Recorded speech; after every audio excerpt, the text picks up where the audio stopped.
Здравствуйте, друзья! Вас не интересовал такой вопрос, почему калибр у стрелкового оружия 7,62 или 5,45, а не ровное количество? Ну, например, 6 мм или 8 мм. В данном видео давайте сейчас разберемся, что такое калибр и почему у него именно такие цифры.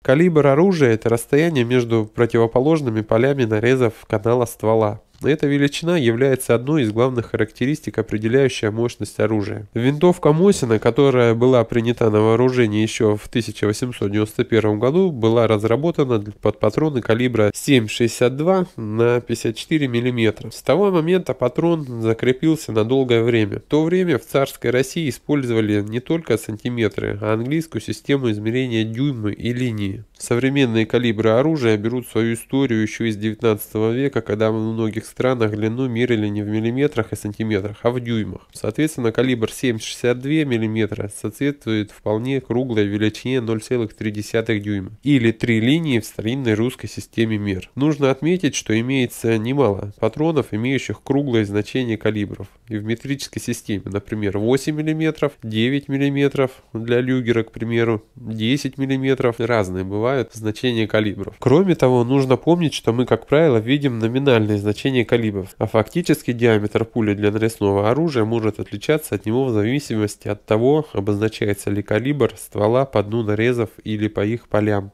а также от принятых допусков. 3 линии – это как раз получается 7,62 мм. Выходит, изначально калибр пули имел ровное значение, отсюда винтовка Мосина и получила свое название трехлинейка. В России первый патрон калибра 7,62 трехлинейный был принят на вооружение в 1891 году. Примерно тогда же в США был принят на вооружение первый патрон калибра .30, .30-40, он же .30 Army, имеющий тот же номинальный калибр. В 1943 году, когда в СССР начали разрабатывать новый промежуточный патрон, калибр 7,62 было решено сохранить из соображений преемственности оборудования для производства стволов, а также из-за целого ряда проблем, которые могли бы возникнуть при переходе к меньшим калибрам. Переход к уменьшенным калибрам в армейском оружии произошел в США в 1960-х годах, а в СССР в начале 70-х годов из-за необходимости уменьшить массу патрона и отдачу оружия, повысив при этом настильность стрельбы на средних дистанциях и тем самым увеличить эффективность стрельбы из ручного автоматического оружия. Отечественный патрон калибра 5,45 создавался как ответ на американский патрон калибра 5,56, 0,22 дюйма, фактически диаметр пули 5,7 мм. Первые советские опытные патроны имели фактически диаметр пули 5,6-5,7 мм и поначалу обозначались как опытные патроны калибра 5,6 мм. Значение это было выбрано исходя из расчетов по оптимизации баллистических свойств патрона, проведенных разработчиками. При этом в СССР было принято измерять калибр оружия по полям нарезов, а для принятой пули диаметром 5,6 мм данный размер и составлял 5,45 мм. Нужно понимать, что номинальный калибр 7,62 имеет достаточно большое количество патронов, включая пистолетный 7,62 на 25 мм для ТТ, автоматный 7,62 на 39 и винтовочный пулеметный 7,62 на 54 мм. При этом патроны 5,45 на 39 создавались на замену только автоматному патрону 7,62 на 39 мм образца 43 года. Одной из причин того, что патрон 7,62 на 39 и автоматы под него так полностью и не ушли с вооружения после перехода на 5,45 мм, является то, что возникли проблемы с созданием патрона калибра 5,45 с уменьшенной скоростью пули, необходимых для применения в автоматах с глушителем, активно используемых в подразделениях спецназа и войсковой разведки. Патроны и оружие калибра 7,62 в бесшумном варианте оказалось гораздо эффективнее своих малокалиберных аналогов. Патроны 5,45 на 39 заметно легче своего предшественника, 10 грамм против 16, что позволяет на треть уменьшить массу носимого боекомплекта при одном и том же количестве патронов. Он также имеет заметно меньшую отдачу при стрельбе, что уменьшает рассеивание и повышает эффективность стрельбы, как очередями, так и беглым огнем, одиночными выстрелами. За счет более высокой начальной скорости пули обеспечивается большая настильность стрельбы и повышенная дальность прямого выстрела, что также повышает вероятность поражения цели. Еще 100 с лишним лет назад появилось мнение, что наиболее оптимистичным калибром для винтовочного патрона является значение порядка 6,5 мм,